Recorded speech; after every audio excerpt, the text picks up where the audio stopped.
महाराष्ट्र में एनडीए को प्रचंड बहुमत, तूफान, आंधी, सुनामी, जो आपको कहना है आप कह सकते हैं, लेकिन इस तरह के मैंडेट जनादेश की उम्मीद किसी ने नहीं की थी। सिर्फ आज प्रदीप गुप्ता, जो कि एक्सिस माई इंडिया के सीएमडी हैं, जिनके ज्यादातर एग्जिट पोल अभी तक सही होते थे, पिछले 2 एग्जिट पोल में उनको झटका लगा था। आज प्रदीप गुप्ता मुस्कुराते हुए राष्ट्र की बात में न्यूज 24 पर थोड़ी देर में आपको दिखाई देंगे। प्रदीप गुप्ता से हमने कल भी बात की थी, परसों भी आ गए प्रदीप जी, पर्पल कलर की अपनी चिर परिचित टी शर्ट पहने हुए, क्योंकि प्रदीप गुप्ता ने 178 से 200 सीटें महाराष्ट्र के चुनाव में अपने एग्जिट पोल में एनडीए को दिखाई थी। और जब उन्होंने यह प्रेडिक्शन किया, हर कोई यह सोच रहा था कि ये तो बहुत बड़ा रिस्क प्रदीप गुप्ता ने इस बार ले लिया। उसी तरह झारखंड में एक्सिस माई इंडिया कह रहा था 53 सीट आएगी इंडिया गठबंधन को और 25 आएगी एनडीए को। यहां जरा देखिए दाईं तरफ, बिल्कुल वही होता हुआ दिखाई दे रहा है। प्रदीप गुप्ता एक बार फिर से अपनी फॉर्म में लौट आए हैं। मैं कह रहा था ना कि ऑस्ट्रेलिया जैसे बैटिंग करती थी, विकेट गिरते जाए फिर भी वो मारते रहते थे। 2 मैच हारे, पर ऐसा लगता है प्रदीप जी आखिरकार अपने विनिंग वेज में लौट आए हैं। न्यूज 24 पर राष्ट्र की बात में प्रदीप गुप्ता का स्वागत। और मैं तो बल्कि वाकई तालियां बजाना चाहूंगा प्रदीप आपके लिए, साधुवाद है आपको। बिल्कुल। आपने ये जो प्रेडिक्शन इतना बड़ा रिस्क लेने के बाद किया है प्रदीप जी। और भी कई मेहमान मेरे साथ जुड़ेंगे। देखिए आनंद दुबे भी ताली बजा रहे हैं, जबकि आज वो हारे हैं। और भी कई मेहमान मेरे साथ जुड़ेंगे। मेरे साथ बीजेपी की तरफ से शाहनवाज हुसैन जुड़ने वाले हैं, कांग्रेस से रागिनी नायक थोड़ी देर में आपको दिखाई देंगी, बृजमोहन श्रीवास्तव, एनसीपी अजीत गुट के प्रवक्ता अभी दिखाई देंगे। यहां स्टूडियो में राजकिशोर आ गए और शीतल जी आ गए। प्रदीप जी सब ताली बजा रहे हैं। अपने दिल की बात बताइए प्रदीप जी, आप भावुक हैं या नहीं है? ईमानदारी से बताइएगा। नहीं, भावुक मैंने हमेशा से कहा है, मानक सब चैनलों पे और सब प्लेटफॉर्म पे, कि हम इस प्रोफेशन को एक स्पोर्ट्स, हमारे ऑफिस में लिखा हुआ है सब तरफ कि military type of functioning and sports like thrill. मतलब क्या है कि मिलिट्री के जैसे हमारे लोग दर दर जाते हैं, हर दरवाजे को खटखटाते हैं, लोगों की समस्याएं, जरूरतों को जानने की कोशिश करते हैं और उनसे साथ में ये भी पूछते हैं कि आप क्या समझते हैं, इसके लिए कौन उपयुक्त है, कौन सी सरकार, कौन सी नेता, कौन सा विषय, और उनके समाधान ढूंढने की तलाश। प्रदीप जी नहीं, लेकिन माफी के साथ आपको रोक रहा हूं। नहीं प्रदीप जी, आप एक इमोशनल आदमी है, पैशनेट आदमी, हमने आपको टीवी पर रोते हुए भी देखा है, इसीलिए पूछ रहा हूं आज आपके लिए इमोशनल दिन है या नहीं? नहीं, बहुत बड़ा इमोशनल दिन है, क्योंकि ये पूरा का पूरा जो एक्सिस माई इंडिया की टीम है, वो पहले भी और अभी भी जिस शिद्दत के साथ काम करती है, उससे मुझे ताकत मिलती है। और आपका काम और मेरा काम, हम एक ही कम्युनिटी के लोग हैं मीडिया के, कि जो आ रहा है, जो हकीकत है, जो आंकड़े सामने नजर आ रहे हैं, जो जनता बयान कर रही है, उसको रिपोर्ट करना। वो आंकड़े कभी लाउड हो सकते हैं, बहुत ज्यादा लाउड हो सकते हैं, और वो आंकड़ों में कभी हम सक्सेस नहीं हो सकते। मैं आज भी कह रहा हूं कि आगे भी हम गलती कर सकते हैं, ऐसा नहीं है कि गलती नहीं होगी। मैं बिल्कुल उसके हम्बल। आज मैंने एक शरारत की आज, क्योंकि हमने आपको टीवी स्टूडियो में डांस करते हुए भी देखा है। तो मैंने एक्स पर एक पोस्ट किया जिसमें मैंने आपकी, जाहिर है आपको मैंने साधुवाद किया, और लेकिन मैंने नीचे ये लिखा कि प्रदीप जी को आज मेरे शो पर आकर कौन सा स्टेप करना चाहिए। उसे बहुत सारे सुझाव आए हैं। प्रदीप जी, आपका फेवरेट स्टेप कौन सा है प्रदीप जी, बता दीजिए आपके लिए। मैं अपनी क्या बात है। मैं कह रहा था स्पोर्ट्स में कि जब देखिए 19 के चुनाव में हमारा बैंग ऑन था, वो हार्वर्ड बिजनेस स्कूल की केस स्टडी है। 19 का चुनाव लोकसभा का भी और हरियाणा का भी, दोनों। तो उस दौरान भी आंसू आए थे। तो हम जब एक इमोशन होता है, एक बहुत मेहनत करते हैं, मेहनत में जब कभी आपको सफलता या असफलता मिलती है तो आंसू छलक जाते हैं। इसमें कोई शक नहीं है कि मैं अपनी टीम के लिए, मेरे जो भी इमोशन है वो आते हैं, वो जीत जाए तो भी और वो हार जाए तो भी। कल रात को सो पाए थे प्रदीप जी? नहीं, कल रात से ज्यादा मुझे उसके एक दिन पहले ज्यादा हो रहा था, क्योंकि जब मैं आपके चैनल में बैठता हूं और बोलता हूं और सबकी बातें सुनता हूं कि यार ये तो बहुत बड़ा नंबर है, इतना कंफ्यूजन का स्टेट है, इतनी सारी पार्टियां हैं, हम सब लोग जा रहे हैं जमीन पे, कोई तय नहीं कर पा रहा है, इतने सारे छोटी पार्टियां, इंडिविजुअल इंडिपेंडेंट कैंडिडेट हैं, आप 200 सोच ही कैसे सकते हो? लगता है आपको काम करना नहीं आता है। तो वहां पर मुझे जरूर ये चीज खल रही थी कि यार मैंने कुछ गलती तो नहीं की इस बार, फिर से एक बार। प्रदीप जी, लेकिन ईमानदारी से शीतल जी भी कुछ कहना चाह रहे हैं, लेकिन उससे पहले मेरे मन में एक और सवाल है, उसके बाद शीतल जी और शाहनवाज जी भी आ गए। शाहनवाज जी भी आज बड़े बधाई के पात्र हैं।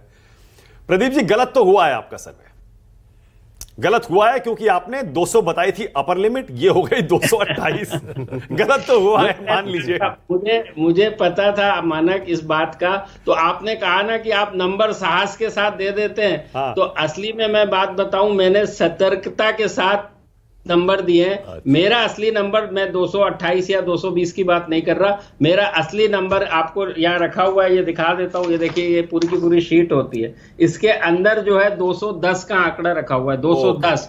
लेकिन चूंकि 2 बार गलतियां हुई है, तो मेरे मन में इतनी मेहनत नहीं थी। मेरा आंकड़ा था 190 से लेके 210, ये देने का आंकड़ा था। लेकिन चलो, सब टीम की बात मानी और उसके हिसाब से थोड़ी सतर्कता बरतते हुए, क्योंकि देखिए ये 80% जीत, 80% स्ट्राइक रेट किसको कहते हैं, तो आपको 50% वोट शेयर मिल रहा है। हमने अपना वोट शेयर 48% दिया था बीजेपी के लिए, जो कि 2 प्लस माइनस दिया था, तो बिल्कुल 50 मिल रहा है। जब 50% की किसी की जीत होती है तो फिर कुछ नहीं बचता है। और जो उसका उल्टा हुआ, जो छोटी पार्टियां होती हैं और जो रिबेल थे, उन सब ने कांग्रेस या महाविकास आघाड़ी का इतना नुकसान पहुंचाया कि ये जो जीत का अंतर है उसने खींच दिया।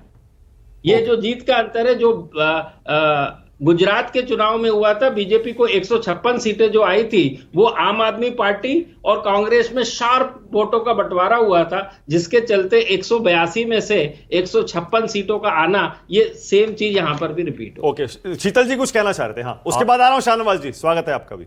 शाहनवाज जी को बधाई। और गुप्ता जी से इतना पूछना था कि आधा उत्तर तो आपने दे दिया कि 50% के ऊपर जा रहा है इस समय प्रतिशत जो है महायुति का। कितना इनको मिल रहा है इंडिया गठबंधन को, और झारखंड में ये रेशियो क्या है? क्योंकि आपका आंकड़े में जो प्रतिशत है वो बहुत महत्वपूर्ण है। आपने अकेले 11% का फर्क दिया था दोनों के बीच, CSDS ने भी मुश्किल से 4% का दिया था। तो ये बहुत महत्वपूर्ण है कि उनका एरर ऑफ मार्जिन भी फेल हो गया CSDS का, और आपका लगभग करेक्ट है। तो ये बहुत बड़ी बात है। परसेंटेज ऑफ वोट्स मेजर चीज होती है, और वो आप बिल्कुल बैंग ऑन है। इसलिए भाई साधुवाद आपको। ये दोनों जगह स्पॉट आना है। आपने परसेंटेज की बात करी, तो जैसे महाराष्ट्र की बात कर लें तो हमने 48% दिया था, जो कि 50% के आसपास आता दिख रहा है, और 37% दिया था MVA को, जो कि 35% आ रहा है। तो 2% यहां से निकल के वहां जुड़ गया, जो कि ये जो टर्न आउट हुआ, वोटर टर्न आउट, उसका भी 5% सीधा सीधा बढ़ा था। मैं हमेशा कहता हूं, वो इंक्रीज वोटर जो है वो ज्यादा करके बीजेपी के फेवर में जाता है। तो यहां पर तो ये फर्क है। और अब झारखंड की बात कर ले, मेरी रेंज थी 49 से 59, 49 to 59, 57 सीट्स मिलती दिख रही है, या 56 आपके चैनल पे लगा हुआ है। वहां पर वोट शेयर बिल्कुल मैचिंग है। हमने दिया था एनडीए के लिए 37, जो कि 38 आता दिख रहा है, और 45 दिया था इंडिया गठबंधन के लिए, जो कि 44 आ रहा है। यानी 1%, यानी वो जो डिसमल में होता है उसका फर्क है। बहुत बढ़िया भाई, बहुत बढ़िया, साधुवाद आपको, बहुत बढ़िया। ये चीज सबसे एक्यूरेट होती है, परसेंटेज ऑफ वोट, और वहां आप इतना करीब हैं, तो बहुत अच्छा आपने काम किया इसमें। मैं एक चीज और बता दूं, एक चीज और आपके दर्शकों को, माना जी थोड़ा सा मुझे और 20 सेकंड दे दीजिए, इतनी मोहलत दी है तो। कि जस्ट 5 नवंबर को ही, आज 23 नवंबर है, 5 नवंबर को अमेरिका के इलेक्शन में करीब 20 में से 18 एजेंसी टाइट फाइट में कमला हैरिस को जीतते दिखा रहे थे। हमने सीधा एक ही दिया था वर्डिक्ट, ट्रंप विन। और जो 1% आगे जो 20 साल बाद हुआ रिपब्लिकन पार्टी को डेमोक्रेट से 1% ज्यादा, यानी कि वहां के इलेक्टर वोट, यानी सीट शेयर और वोट शेयर, वहां पर भी बिल्कुल स्पॉट ऑन था। बिल्कुल बिल्कुल, मैंने देखा था वो आपका, मैंने देखा था, बिल्कुल आप ठीक कह रहे हैं। मैंने उसको आपका देखा। अब जरा शाहनवाज हुसैन की पार्टी के लिए भी तालियां। वाकई मतलब शाहनवाज जी कमाल हो गया। ये तो किसी ने नहीं सोचा था, ये 228, मतलब अभी भी लोग सिर खुजा रहे हैं। ये हुआ। शाहनवाज जी आप बताइए, आपको क्या समझ में आ रहा है, क्या हुआ ये महाराष्ट्र में, ये सुनामी कैसे आई है? नहीं, देखिए, प्रदीप जी ने सही कहा कि जो एग्जिट पोल है वो तो 1-2 दिन की खुशी होती है, 1-2 रात की होती है जब आता है। और हरियाणा के चुनाव के बाद तो ऐसा हो गया था कि लोगों को लगने लगा था कि एग्जिट पोल देखें या ना देखें। तो कई बार एग्जिट पोल अच्छे भी होते हैं, लेकिन प्रदीप जी का बहुत अच्छा होता है। हम लोग भी ये मन में जिज्ञासा होती है कि हम देखें जो हमने मेहनत की है क्या वो ज़मीन पे दिख रहा है। तो मैं आपको बताना चाहता हूँ कि मैं एक बार मैंने अपने ट्विटर पर डाला भी था, मैं बांद्रा के इलाके में था और लकी होटल एक बांद्रा स्टेशन के सामने है, तो वहाँ मैं पहुँचा था तो 2 बजे के करीब पहुँचा, 2:42 तक मैं वहाँ था, रात की बात बता रहा हूँ, और चहल पहल थी और प्योर मुस्लिम डोमिनेटेड इलाका है वो जो लकी होटल के आसपास का है। तो वहाँ लोगों से बातचीत की तो वहाँ के बात के बाद मुझे लग गया कि माहौल एकदम अलग है। मैं तो सर्वे करने नहीं गया था, मैं तो वोट मांगने गया था, और वहाँ जो पल्स मिला मुझे, उन्होंने आशीष शेलार लड़ रहे थे जो जीते भी हैं, तो उन्होंने कहा कि देखिए बहुत सी बातों से आपके डिफरेंसेस हैं हमारे, लेकिन आपका एमएलए अच्छा, आपकी सरकार अच्छी है, और अब वारसोवा से मलाड जाने के लिए कोस्टल रोड बना रहे हैं आप लोग, ये अटल सेतु बनाया, ये सब काम तो अच्छा हुआ है। तो मैं बहुत दिनों से मुंबई जाता हूँ, लेकिन काम की ऐसी चर्चा, और जो इस तरह मैंने देखा कि महाविकास अघाड़ी और महायुति के बीच में जो लड़ाई थी, आपको ये लगता होगा मानक जी कि सिर्फ नारा ही मुद्दा है, बटेंगे तो कटेंगे या हम एक हैं तो सेफ हैं, और मैं देख रहा था कि इसी मुद्दे को लेकर हमें घेरा जाता था डिबेट्स में। मैं डिबेट में ज़्यादा नहीं बैठता हूँ, लेकिन मैं सुनता ज़रूर हूँ, और आपका शो तो मानक जी मैं सुनता ही हूँ, वो डिबेट में देखता हूँ कि कौन कितना स्कोर कर रहा है। तो हमने माइक्रो मैनेजमेंट किया, हम वहाँ लगे रहे, हमारे कार्यकर्ता लगे रहे।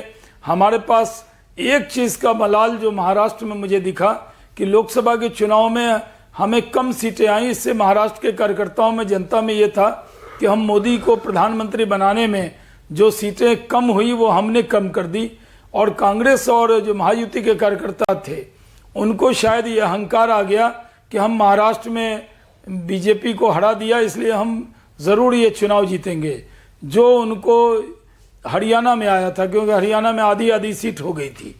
तो एक चीज़ मुझे साफ दिखा, वो ओवर कॉन्फिडेंस में रहे।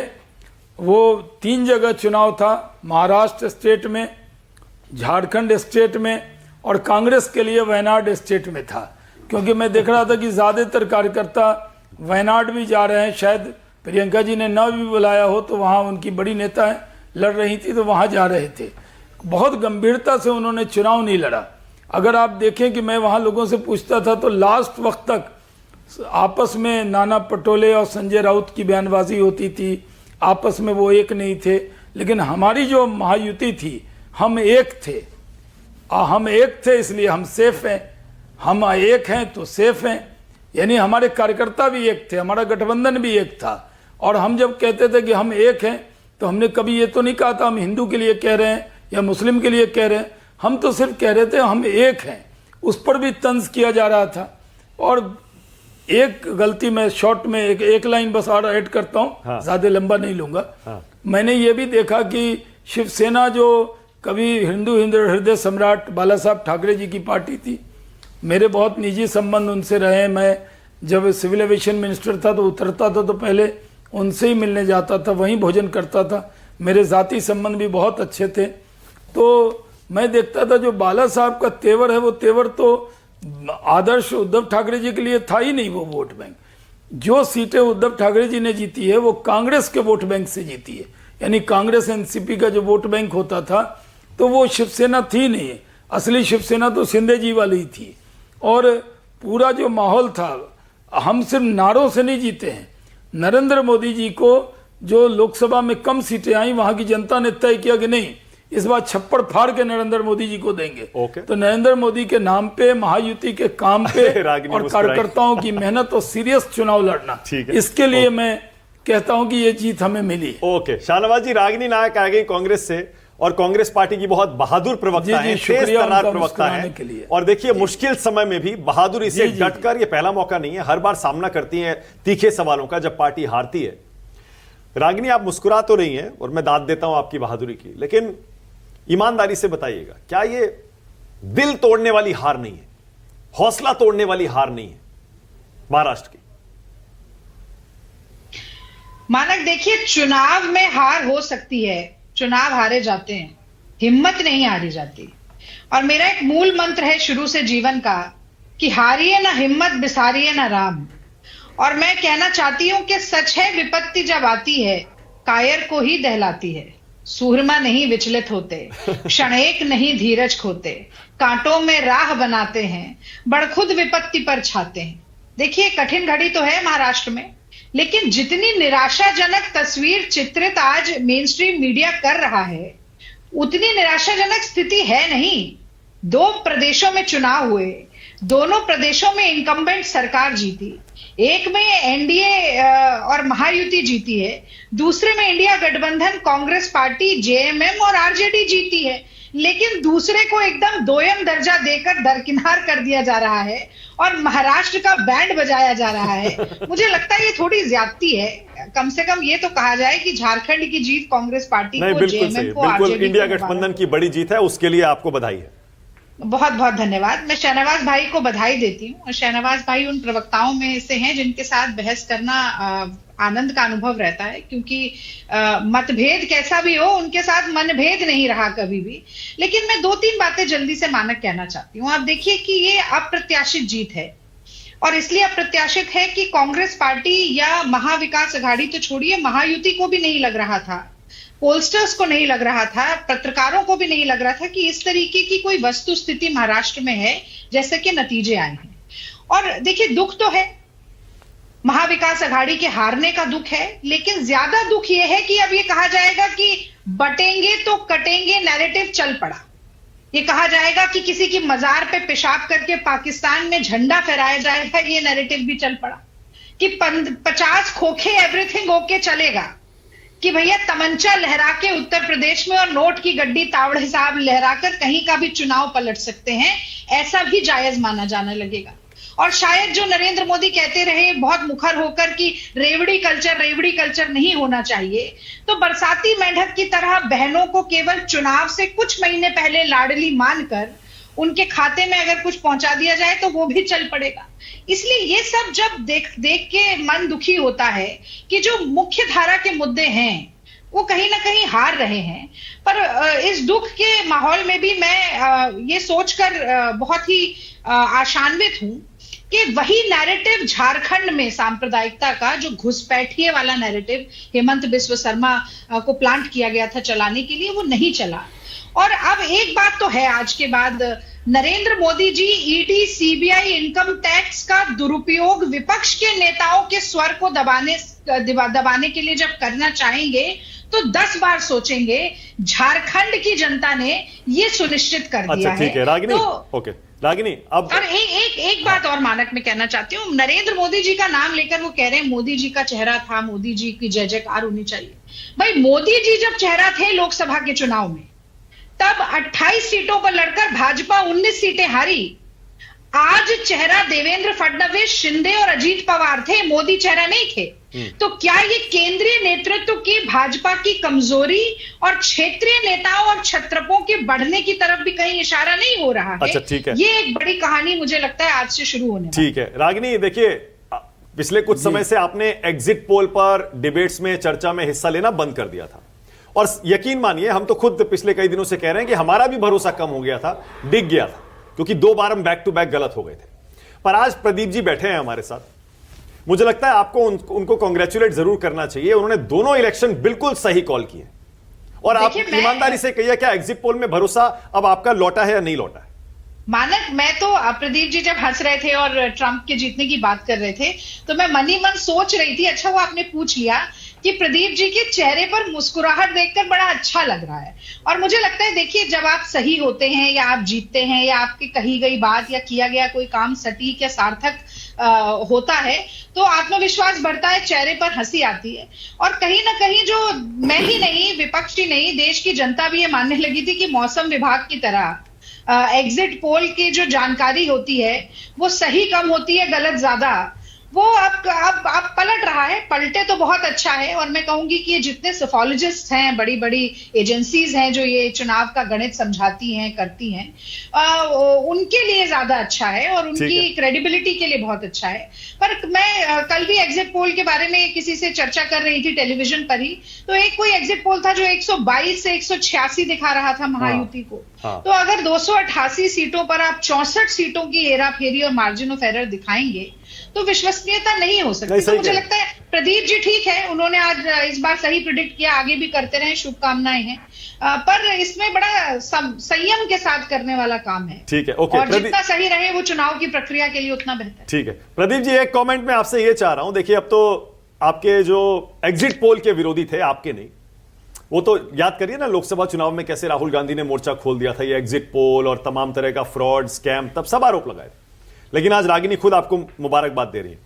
प्रदीप जी, लेकिन ये बताइए महाराष्ट्र में आपका एक्सपीरियंस क्या कह रहा है, किन फैक्टर्स ने पलटा चुनाव? हमने इस पर चर्चा की थी, लेकिन अब जब रिजल्ट आ गए हैं तो उस पर दोबारा जाना चाहिए।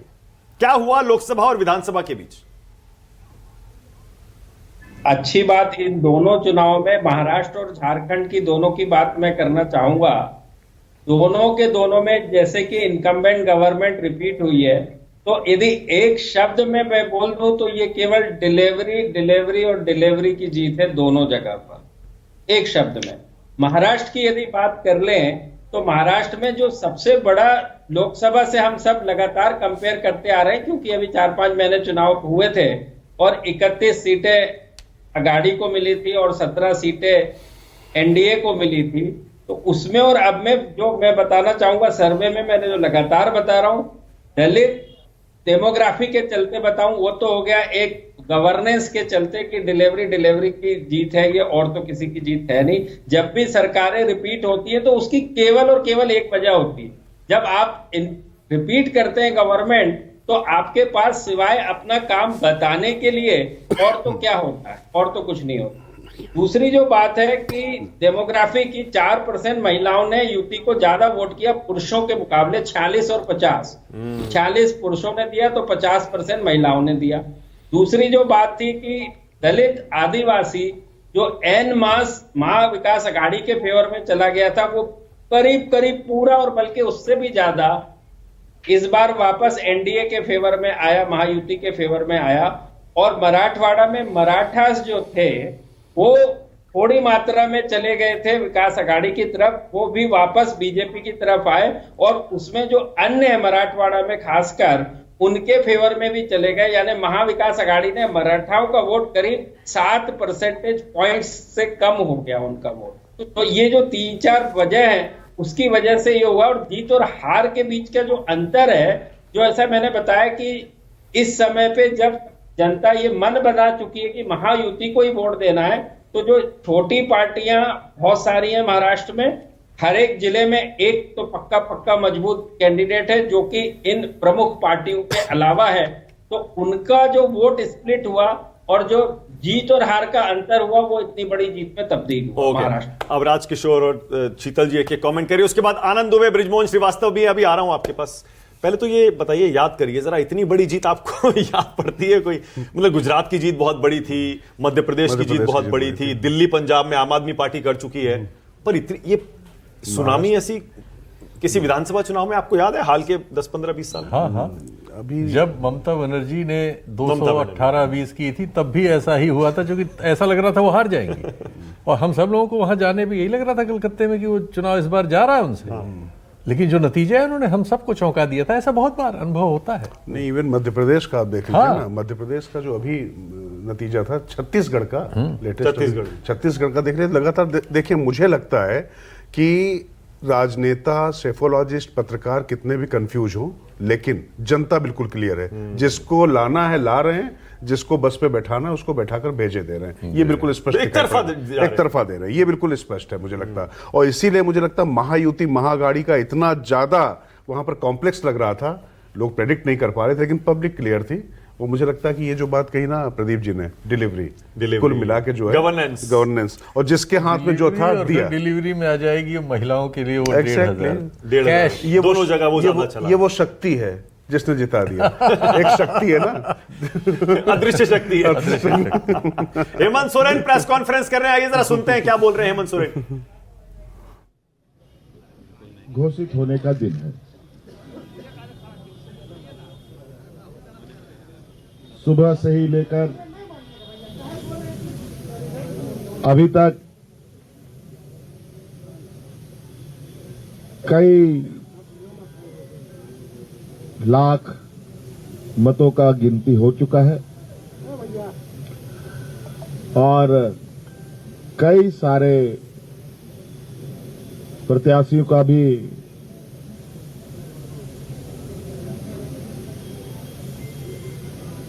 जो परिणाम है उनको बता दिया गया है और कुछ जगहों पर अभी गिनती चल रही है। आप सबको मालूम है कि इस राज्य में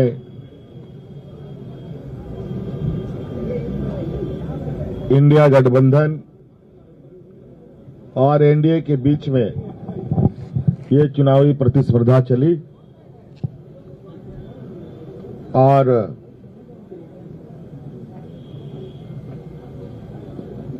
इंडिया गठबंधन का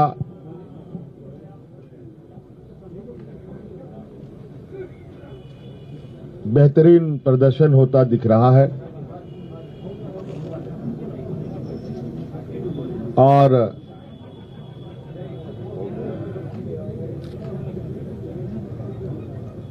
राज्य की मतदाता को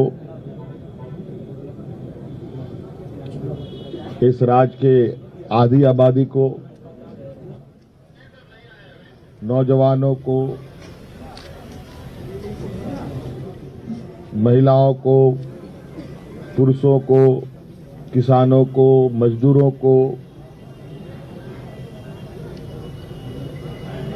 सभी जाति धर्म के लोगों ने जो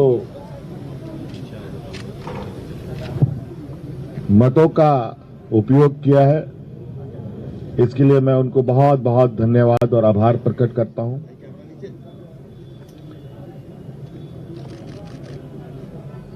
और लोकतंत्र का इस महापर्व को हेमंत सोरेन, वाकई आज के एक हीरो हेमंत सोरेन भी हैं झारखंड में, बल्कि अगर यह कहा जाए कि इकलौते हीरो हैं वो चुनाव के, तो गलत नहीं होगा। आनंद दुबे और बृजमोहन श्रीवास्तव। आनंद दुबे, पहले तो जरा ये बताइए आनंद दुबे, मैं नीचे आंकड़ा देख रहा हूं ब्रेकअप का, आप मुस्कुरा रहे हैं, बहुत अच्छी बात है क्योंकि आप हमेशा मुस्कुराते हैं लेकिन मुझे पता है आज आपके ऊपर क्या बीत रही होगी। 132 सीटें बीजेपी अकेले जीत रही है, 55 शिवसेना शिंदे गुट, एनसीपी अजीत गुट 41, शिवसेना उद्धव ठाकरे गुट 21, कांग्रेस 16, एनसीपी शरद पवार गुट 10, अदर्स भी देखिए शरद पवार जी से ज्यादा जीत रहे हैं। ये देख रहे हैं आप, ये कैसे घट रहा है, लगा सारा घटता जा रहा है। बीजेपी के बाद शिवसेना, शिवसेना के बाद अजीत गुट और उसके बाद एसएसयूबीटी, कांग्रेस और एनसीपी शरद पवार। आनंद दुबे, ये क्या हो गया कि आप नीचे से तीसरे नंबर पर आए? मानक भाई नमस्ते। देखिए, अब हम चुनाव हार गए हैं, हर कोई आएगा हमें आत्मचिंतन के लिए कहेगा, मंथन के लिए कहेगा, कोई बात नहीं, ये उसका अधिकार है। कमी हमारे अंदर है कि हम जनता की नब्ज को नहीं टटोल पाए। लेकिन दुख इस बात का है कि अगर 12-13 सर्वे आए, 5-6-8 ने कहा कि महायुति की सरकार बनेगी, 4-5 ने कहा कि महाविकास अघाड़ी की बनेगी, कुछ ने कहा कि हमें नहीं पता। लेकिन किसी भी सर्वे ने ऐसा नहीं कहा, एक प्रदीप गुप्ता जी को छोड़ दूं, वैसे प्रदीप गुप्ता जी ने कहा था बट इतनी बुरी स्थिति हमें नहीं बताई थी, उन्होंने 200 के अंदर ही रखा था इस पूरे महायुति। लेकिन मानक भाई, हम लोग भी जमीन पे थे, आप लोग भी जमीन पे थे, आपके राजीव रंजन जी तो 20-25 दिन यहां पर पूरे महाराष्ट्र घूमे। किसी व्यक्ति ने, किसी पत्रकार ने, किसी नेता ने, खुफिया विभाग ने ये नहीं कहा था कि महाविकास आघाड़ी को 50 से कम सीटें मिलेंगी। किसी ने कहा हो सकता है 120 मिल जाए, किसी ने कहा था नहीं 130 मिल जाए, किसी ने कहा नहीं 100 मिल जाएंगी। मान लिया। नहीं सुनिए, नहीं, मैं कहना ये चाह रहा हूं कि तीनों ही पार्टियों के नेता, तीनों ही पार्टियों के कार्यकर्ता, आप जैसे पत्रकार सब फेल हो गए। हाँ। तो जब जहां बड़ी संख्या में बहुसंख्यक फेल हो जाता है ना, तो वहां बहुत ज्यादा निराश होने की आवश्यकता नहीं होती है, बहुत हताश होने की आवश्यकता नहीं होती है, फिर से उठने की आवश्यकता होती है। 100 बार गिरेंगे, 100 बार उठेंगे। आनंद दुबे, चुनाव हारे पर हैं। संकट आ गया है आपके नेता और आपकी पार्टी पर, मान लीजिए। अरे 21 सीटें जीत रहे हैं आप 288 में से। नहीं, अस्तित्व पर और संकट में जो शिवसेना शिंदे गुट है 55 सीटें जीत रहा है, वो मैं 55। अस्तित्व पर संकट तब मानता जब कांग्रेस और शरद पवार की पार्टियां 40, 50, 60 जीत जाती और हम 21 जीत जाते। मतलब सबके अस्तित्व पर संकट है, आप ये कहना चाह रहे हैं? सिर्फ आपके नहीं, पूरे विपक्ष के अस्तित्व पर संकट है। कहां कमी रह गई, क्या चूक हो गई? मराठी में कहते हैं कुटा हमें चुक लो। कहां हमसे गलती हो गई कि हम हवा नहीं पड़ ओके, आनंद दुबे, विश्लेषकों के मुताबिक, और मुझे भी ऐसा लगता है, शरद पवार और उद्धव ठाकरे ये दो नेता हैं जिनके अस्तित्व पर संकट है। शिंदे जी तो ले गए 55 सीटें, उसी तरह अजीत पवार ले गए 41 सीटें। अब ऐसा लग रहा है असली नकली की लड़ाई तय हो गई आनंद दुबे, मान लीजिए। ठीक बात है। देखिए, राजनीति में किसी का अस्तित्व कभी खत्म नहीं होता, ये समय और परिस्थितियों का खेल है। दो सांसद वाली पार्टी 300 पहुंच जाती है और 138 साल पुरानी पार्टी 100 पर आ जाती है। तो ये कोई बहुत बड़ा विषय नहीं है। हमें सिर्फ एक चीज का दुख हमेशा रहेगा कि हम इतनी मेहनत करने के बाद, इतना अच्छा मैनिफेस्टो लाने के बाद, इस 2.25 वर्षों के एक नाकामयाब सरकार के बाद भी हम अच्छी डिलीवरी नहीं दे पाए। आनंद दुबे, आगे की बताइए, आगे की बात बताइए। आनंद दुबे, सवाल मेरा यह है कि क्या आप शिंदे जी के साथ कोई बातचीत हो सकती है, दोबारा से शिवसेना एक हो जाए, क्या ये कोई संभावना है? कदापि नहीं, असंभव है। ओके, क्या बीजेपी के साथ जाने की कोई संभावना है? कोई बात नहीं, कोई। अब एक चीज क्लियर है, हम लड़ेंगे और हम जीतेंगे। अरे कब जीतेंगे भाई? 5 साल बाद चुनाव है, लड़ेंगे और जीतेंगे। क्या करें? नहीं तो क्या करें? कल चुनाव करवा दें? हाँ। शर्मा जी करने देंगे? अरे आप नहीं करवा पाएंगे भाई, चाहेंगे तब भी, अभी तो चुनाव नहीं। वही मैं कह रहा हूं अच्छा, कि हमें समय दीजिए, हम लड़ेंगे, हम वापसी करेंगे। आनंद दुबे, आप हमेशा हो गया कि हम समाप्त हो गए। एक सेकंड आनंद भाई, आप हमेशा खुलकर अपने मन की बात बताते हैं, आज भी बताइए, क्या विकल्प खुला हुआ है क्या बीजेपी के साथ जाने का, या शिंदे जी के साथ फिर से समझौते का, एकजुट होने का? देखिए, मैं शाम से कह रहा हूं, एनसीपी अगर एकजुट हो जाती है, अजीत गुट और शरद गुट, उनके पास सांसद भी होंगे, विधायक भी होंगे। सोचिए कितने मजबूत एनसीपी बनेगी। उसी तरह अगर शिवसेना शिंदे और उद्धव ठाकरे एक हो जाएं, कितनी मजबूत शिवसेना फिर से बन जाएगी।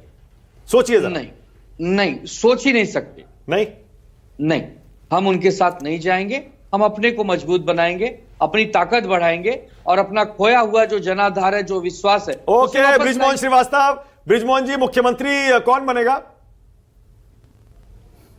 मानक जी, सबसे पहले तो मैं महाराष्ट्र की जनता को राष्ट्रवादी कांग्रेस पार्टी की ओर से, महायुति की ओर से और एनडीए की ओर से नमन करती हुए उनको इसके लिए, उन्होंने जो हम लोगों पे विश्वास किया है, उसके प्रति अपना धन्यवाद ज्ञापित करता हूं। सुनिए बृजमोहन जी, मैं भी माफी चाहता हूं, रुकिए, मुझे भी आपको बधाई देनी चाहिए थी, जैसे मैंने बीजेपी को दी, प्रदीप जी को दी। आपने बहुत बढ़िया प्रदर्शन किया है, 41 सीटें आप जीते हैं, जो कि बहुत बढ़िया प्रदर्शन है। आपने लड़ी थी 59 सीटें, 59 में से 41 बहुत बढ़िया स्ट्राइक रेट है। और लोकसभा चुनाव के झटके के बाद ऐसा पूरा टर्न अराउंड कर देना, वाकई मानना पड़ेगा, काबिले तारीफ है। बोलिए बृजमोहन जी।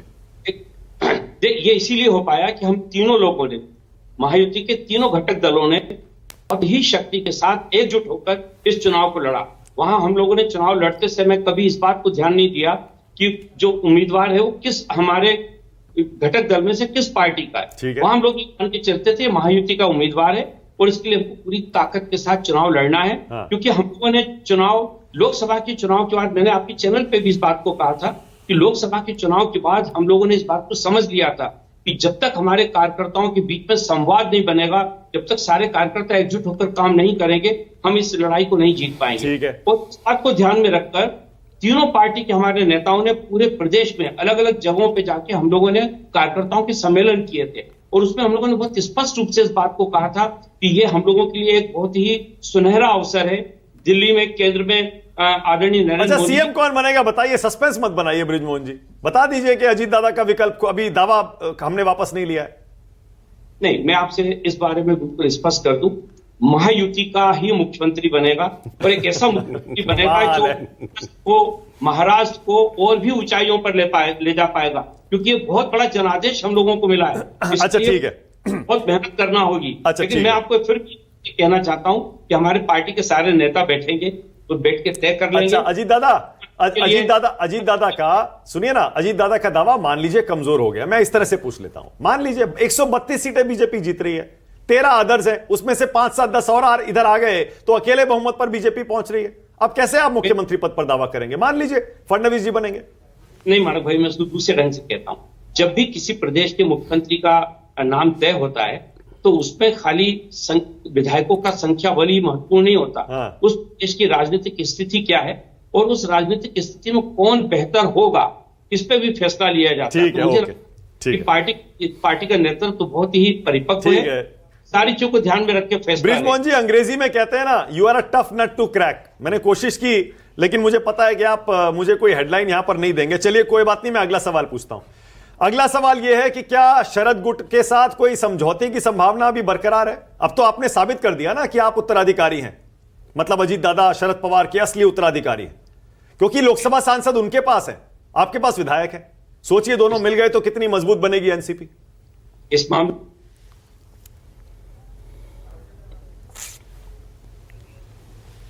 कितने गलत टाइम पर आपका ऑडियो चला गया बृजमोहन जी, मैं सुन नहीं पा रहा हूं।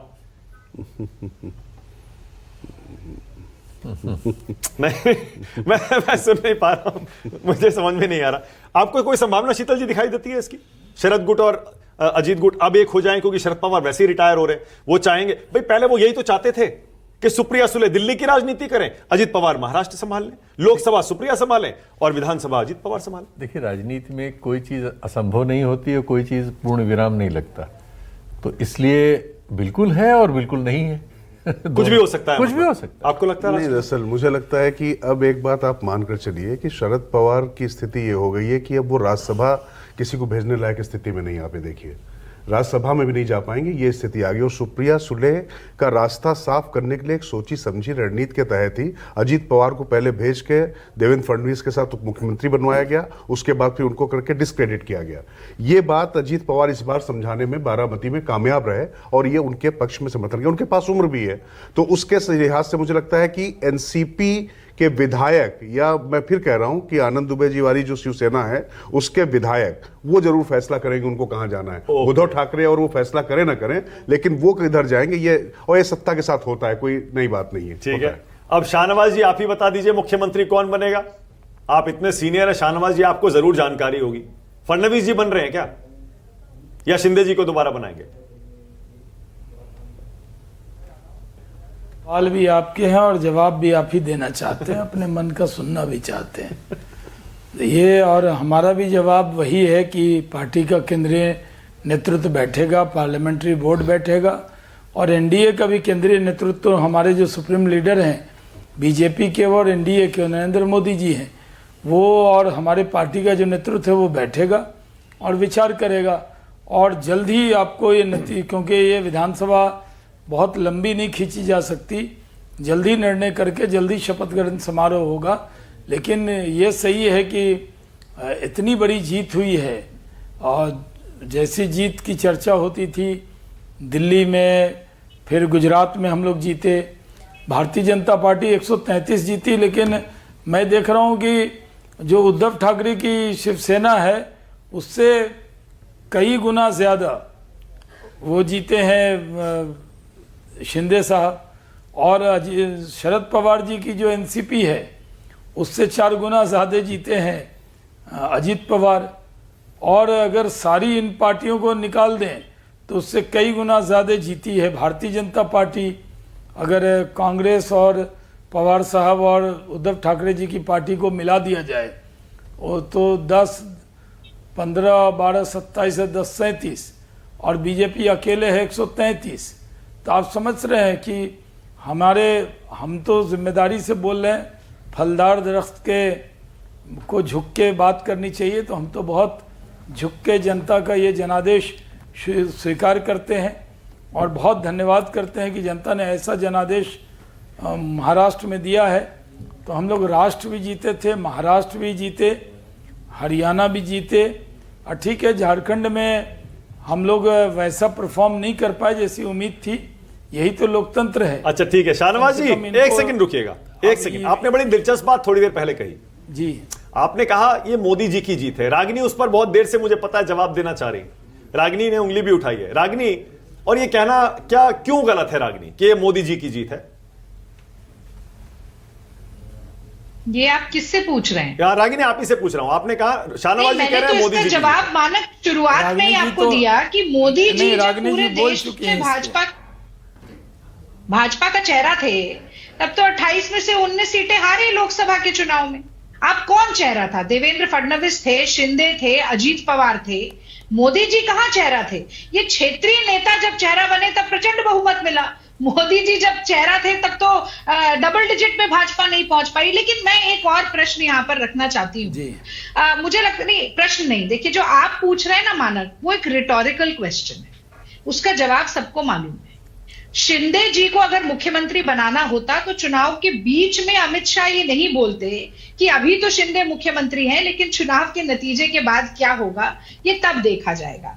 आज जब मैं सुबह आपके चैनल पर बैठी थी तो किरीट सोमैया देवेंद्र फडणवीस जी के घर से बाहर निकले, उन्होंने बाइट दी और उन्होंने कहा कि मैं देवेंद्र फडणवीस जी को बधाई देकर आ चुका हूं।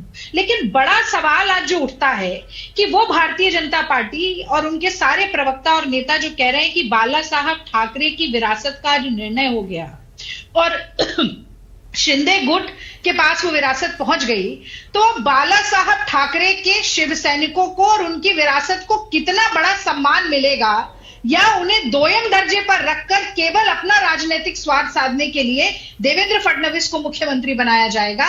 आज ये बड़ा सवाल है जिसका जवाब मिलना चाहिए। और मुझे 10 सेकंड और दें तो मैं एक बात बोलना चाहती हूँ जो कि राजनीति से इतर है मानव।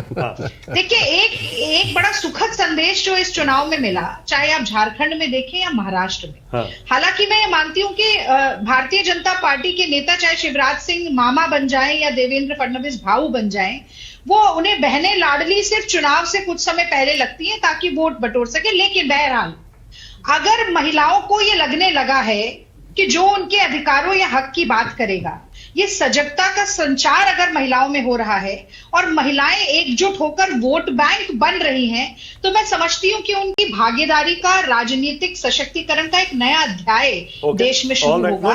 और उसी के साथ मैं प्रियंका गांधी जी की जीत को भी जोड़ना चाहती हूँ। मुझे लगता है जब वो संसद में बैठेंगी तो महिला सशक्तिकरण की बात और पुरजोर तरीके से होगी और महिला आरक्षण को जो मोदी जी डीलिमिटेशन के साथ जोड़कर टालने का काम कर रहे हैं, उसे जल्द से जल्द लाकर 33% महिलाओं को देश की हर विधानसभा में, देश की संसद में बिठाया जाएगा और वो भारतीय लोकतंत्र का रागिनी बहुत बढ़िया, वेल प्लेड। शाहनवाज जी छोटा सा जवाब दीजिएगा, मुझे ब्रेक लेना है। शाहनवाज जी, आप अगर फडणवीस जी को सीएम बनाएंगे तो क्या बाल ठाकरे की लेगेसी का अपमान नहीं होगा?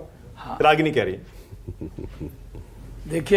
देखिए रागिनी जी को आज फडणवीस जी की चिंता, आज शिंदे साहब की चिंता हो रही है। और हमारी जीत को ना, मैंने पहले अपने ओपनिंग रिमार्क में कहा था क्योंकि महाराष्ट्र की जनता ने लोकसभा के चुनाव में थोड़ी भ्रमित हुई थी। इन्होंने वो लाल किताब संविधान वाली दिखा के जो बाद में खाली दिखाई थी राहुल जी ने, तो वो नरेंद्र मोदी जी को पूरा आशीर्वाद देना चाहते थे। वो जो कसर थी वो निकालना चाहते थे, वो कमी को दूर करना चाहते थे। इसलिए छप्पड़ फाड़ बहुमत भारतीय जनता पार्टी को दिया। 144 लड़े, 133 जीते और हमारे सहयोगी भी उसी स्ट्राइकिंग रेट से जीते हैं।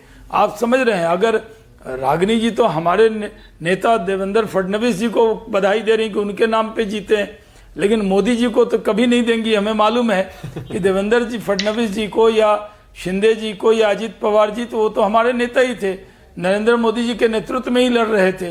तो ये मान के चलिए कि आपके क्रेडिट न देने से हमें पता है कि आप नरेंद्र मोदी जी को क्रेडिट नहीं देंगे। जहां तक सवाल है कि कौन बनेगा, तो हम ही लोगों ने तय किया था ना शिंदे जी का नाम। मोदी जी और केंद्रीय नेतृत्व ने ही तय किया था कि उनको सीएम बनाएंगे और सीएम रहते देवेंद्र फडणवीस जी डिप्टी सीएम बने थे। इसलिए चिंता मत कीजिए, केंद्रीय नेतृत्व निर्णय करेगा और बहुत सही निर्णय करने वाला है। बस इंतजार ठीक है, ओके, टाइम खत्म हो रहा है मेरे पास। बृजमोहन श्रीवास्तव सुन पा रहे हैं? बृजमोहन जी एक छोटा सा कमेंट। एक सेकंड रागिनी, बृजमोहन जी सुन पा रहे हैं? उनसे बात अधूरी रह गई थी, सुन पा रहे हैं? बृजमोहन जी नहीं सुन पा रहे। ओके, रागिनी बोलिए, क्या कह रही है? 10 सेकंड। सरकार देखिए, ये इतिहास गवाह है, ऐसा कोई सगा नहीं जिसे भाजपा ने ठगा नहीं। शिंदे गुट की उपयोगिता तब तक थी जब तक बाला साहब ठाकरे जी की विरासत को दो फाड़ करना था, उनके चुनाव चिन्ह को छीनना था और जनता को भ्रमित करना था। अब शिंदे जी को कैसे दूध में पड़ी हुई मक्खी की तरह दरकिनार किया जाएगा, ये समय बताएगा। और हम तो तमाशा देखेंगे और अपने विपक्ष की जिम्मेदार विपक्ष होने की भूमिका निभाएंगे। कांग्रेस कर रही है। हाँ, लेकिन रागिनी वेल प्लेड, लेकिन अब इसका कोई फायदा नहीं है।